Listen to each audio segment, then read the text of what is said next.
सपना के सास ससुर ने सपना को क्यों नहीं रोका कि ये घर छोड़ के ना जाओ। कोई ऐसे तो किसी को घर से नहीं निकालेगा। नमस्कार दोस्तों, मैं मधुलिका आप सबका स्वागत करती हूँ आपके अपने YouTube चैनल जिसका नाम है मधुलिका UPRBL। तो दोस्तों, ये रिएक्शन ही समझो। आज मैं फिर वापस सपना के बारे में बात करने वाली हूँ। और आपको मालूम है सपना इस टाइम पे क्योंकि क्या चल रहा है आप लोग सारे लोग जानते हैं। लगभग 5 से 6 दिन हो गए, 6-7 दिन हो गए सपना अपना ससुराल छोड़ चुकी हैं। सपना अपने घर से बाहर आ गई, यहाँ तक कि उन्होंने ग्वालियर में एक रेंट पर घर भी ले लिया जिसकी सपना की मदद की है। सीवी की पूरी फैमिली ने मदद किया उनको घर ढूंढने के लिए। अब वो घर पे हैं। ये तो सपना की बात हुई। किसी ने एक बार ये भी नहीं सोचा आखिर में उनके सास ससुर सपना को क्यों घर से जाने दिए, क्यों नहीं रोके। सपना ने तो अपनी बात कह के सुना दी, सभी लोग जान गए सपना ने रोया और सपना का दर्द।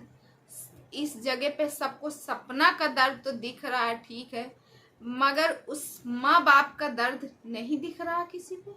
माँ बाप के पास भी तो दर्द है, माँ बाप भी तो परेशान है। अच्छी बात है सपना वो घर छोड़ दी है, मान लो अच्छा है। सपना अगर चाह रही कि लाइफ में कुछ आगे बढ़ने के लिए, अपने बच्चों के अच्छे फ्यूचर के लिए, क्योंकि वो कमा रही हैं और अपने बच्चों को अच्छा से अच्छा पढ़ा भी सकती, हो सकता दबाव में नहीं कर रही हूँ, कुछ भी हो सकता, मगर किसी ने ये सोचा है। सपना ने तो अपनी बात कह के सुना दी, मगर सपना के सास ससुर ने, उनके पास तो कोई यूट्यूब चैनल है नहीं, वो तो अपनी बात कह नहीं सकते हैं कि किस वजह से। क्योंकि उनका घर इस समय उनके घर में कौन कौन है, सिर्फ अंकल और आंटी, उसके सिवा और कोई नहीं है। एक दूसरे को देखने वाले वही लोग हैं। हाँ? या तो फिर वो उनके घर के जो डॉग हैं 2। ये बताइए क्या कोई व्यक्ति जो कहते हैं मूल से ब्याज ज्यादा प्यारा होता है, मूल धन से ब्याज धन ज्यादा प्यारा होता है। ब्याज धन को, क्योंकि मूल तो भगवान ने पहले ही छीन लिए, ब्याज धन को कोई अपने से अलग करता नहीं, अलग करता। क्योंकि छोटे छोटे बच्चों से सबका लगाव हो जाता है। यहाँ तक कि जब लड़ाई झगड़ा होते हैं तो जो छोटे छोटे बच्चे होते हैं उनकी वजह से प्यार होता है, उनकी वजह से वो नहीं जाने देते हैं। और जिस तरह सपना ने हमें वो ऑडियो सुनाया था, यानी जो कॉल रिकॉर्डिंग सुनाई थी, जो अपने ससुर से प्रॉपर्टी वाले या मथुरा वाले हिस्से की बात कर रही थी, उसमें वो एक बार भी कुछ ऐसा नहीं बोले, बेटा बेटा, हाँ बेटा ऐसा तू कर लेना, ऐसा मैं कर लूंगा, हाँ बेटा ऐसा तू कर लेना, ऐसा मैं कर लूंगा। एक बार किसी को ये नहीं लगता कि वो माँ बाप क्या दीवालों से बात करते होंगे। ऐसे था वो माँ जिन्होंने 2 बेटे खोए, 3 साल के अंदर उसने 2 बेटे खोए, अपने दोनों जवान बेटे खोए। एक छोटे से बच्चे को जब बड़ा करो और बड़ा करके उसको सेव और सेने के बाद वो चला जाए इस दुनिया से, तो उस माँ का दर्द कोई नहीं समझ सकता। मेरा बड़ा वाला भाई नहीं है इस दुनिया में, मेरी माँ सिर्फ रोती रहती। उनको हम लोग समझाते मगर नहीं समझती, क्योंकि वो दर्द, वो कष्ट जो मम्मी ने फेस किया वो हम लोग नहीं फेस किए हैं। मेरा सबसे बड़ा भाई था, सबसे था, मेरी भाभी भी हैं, मेरी भतीजी भी हैं, भाभी की भी जिंदगी उजड़ गई, मगर एक माँ का दर्द कोई नहीं। इसीलिए कहते हैं माँ सबसे बड़ी होती। इस टाइम पे जब उनकी सपना की 2 बेटियां थी, उस घर में छोटी छोटी थी, तो कहीं बच्चों की किलकारी, इधर कहीं खेलना कहीं कूदना, उसी में उनका मन लगा रहता था। अपने बेटे को ये नहीं कि भूल गई थी, याद आती थी, मगर उन बच्चियों को देख के संतोष करती थी। आज तो उनके पास कुछ नहीं है।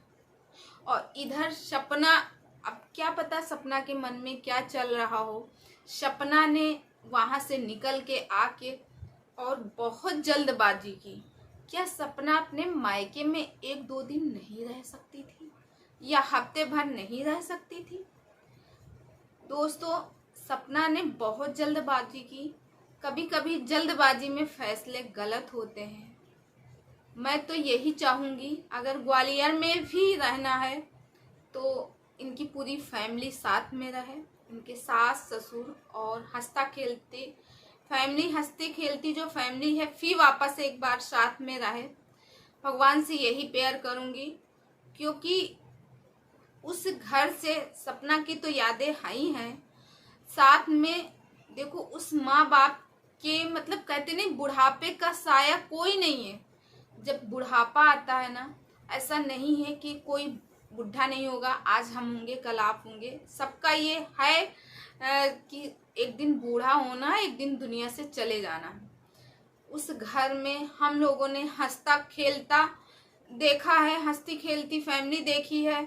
और आज उस घर के, आज क्या 3 साल से ऐसे दिन आए, बीच में कुछ सुधार हुआ था जब राजवीर ने सपना से शादी की थी, और नहीं तो सिर्फ खोया है, पाया नहीं है वो माँ बाप। पहले बड़ा बेटा गया, फिर उसके बाद दादाजी मार्च में गए, मई में राजवीर जी गए, और गए तो ऐसा गए कि कभी लौट के आना नहीं हुआ इन लोगों का, क्योंकि दुनिया से ही चले गए, भगवान ने पहले ही छीन लिया इन लोगों को। और आज जो दो दो छोटी छोटी पोतियाँ थी, उनके साथ खेलना बैठना उठना, क्योंकि बुढ़ापे में जो दादा दादी होते हैं उनको अपने पोतियों के साथ खेलना कूदना ये बचपन का याद दिलाता है, उसी में उनका मन लगा रहता था। वो भी नहीं है अब उनके पास, वो और अंशु भी चली गई, वो घर एकदम खाली खाली सा हो गया। तो दोस्तों, क्या आप नहीं चाहते हो? मैं तो भगवान से यही प्रेयर करूंगी, और आई होप आप सभी लोग यही प्रेयर करें कि वो घर वापस बस जाए एक बार फिर, सपना अपनी सास ससुर के साथ रहे। नहीं रहना है जहाँ, जिस पुराने घर में नहीं रहना, वहाँ से छोड़ के चाहे मथुरा में पूरी फैमिली रहे या फिर ग्वालियर में पूरी फैमिली शिफ्ट हो, जैसे सपना ने लिया है, तो वहाँ सास ससुर सब लोग रहें। क्योंकि कहते ना, बुढ़ापा अभी तो उन लोगों को भी नहीं समझ में आ रहा, कल का जब बुढ़ापा आएगा तो बुढ़ापा कैसे कटेगा, किसके सहारे से कटेगा। और यहाँ पे सपना ने जो भी फैसला लिया ठीक है भाई, क्योंकि वो कमा भी रही हैं और अपनी बच्चियों का ध्यान अच्छे से अच्छा कर सकती हैं, पढ़ा सकती हैं। इन फ्यूचर हो सकता है उन्होंने कोई प्लानिंग की हो अपने फ्यूचर को लेके, अपने बच्चों को लेके, मगर मैं जहाँ तक यही कहूँगी कि एक बार वापस फिर इनको अपना घर बनाना चाहिए, और हंसता खेलती फैमिली जो है आज बिखर गई है, वापस फिर जुड़ना चाहिए। तो दोस्तों, आप लोगों की क्या राय है कमेंट करके ज़रूर बताइएगा। और ये कमेंट था सपना के उसमें कि तुमने तो अपना गाथा रो दिया है, तुम्हारे सास ससुर के ऊपर क्या बीत रही होगी वो नहीं, वो गाथा नहीं, क्योंकि कोई किसी को ऐसे ही घर से बाहर जाने नहीं देगा, एक बार रोकेगा नहीं, और इतना सब कुछ हो जाने के बाद एक बार फ़ोन नहीं करेगा, कुछ ना कुछ तो रहा होगा। क्योंकि कहते एक हाथ से ताली नहीं बजती, जब तक दोनों हाथ ना लगाए जाए तो इसमें ताली ही नहीं बजती है, आवाज़ ही नहीं आती है।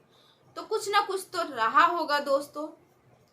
और रही बात उस माँ के लिए, माँ की नज़र से देखो तो बहुत कष्ट होता, कलेजा फट जाता है कि एक माँ के पास आज ना पाने के लिए और ना खोने के लिए कुछ नहीं है। माँ और बाप के पास पता नहीं किस जन्म में ये लोगों ने क्या किया था, जो भगवान ने इनको ये सजा दी।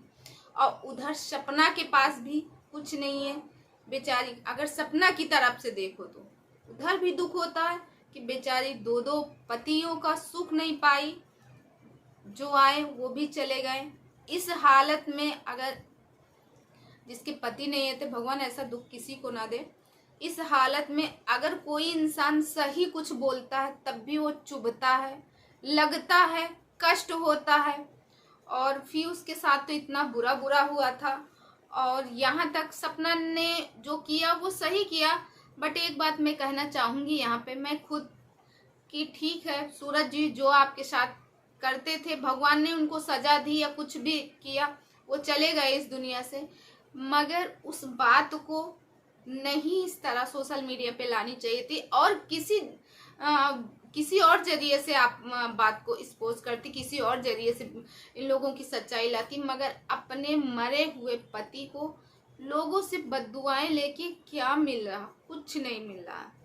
लोगों ने न जाने वीडियो उठा के देखो, जब भी यूट्यूब खोलो बस आप सपना स्नैपी गर्ल के हस्बैंड ने पहले इस तरह मारा, इस तरह पीटा, इस तरह ऐसे किया, ऐसे करते थे, वैसे करते थे, ये करते थे, मुंह बांध के मारते थे।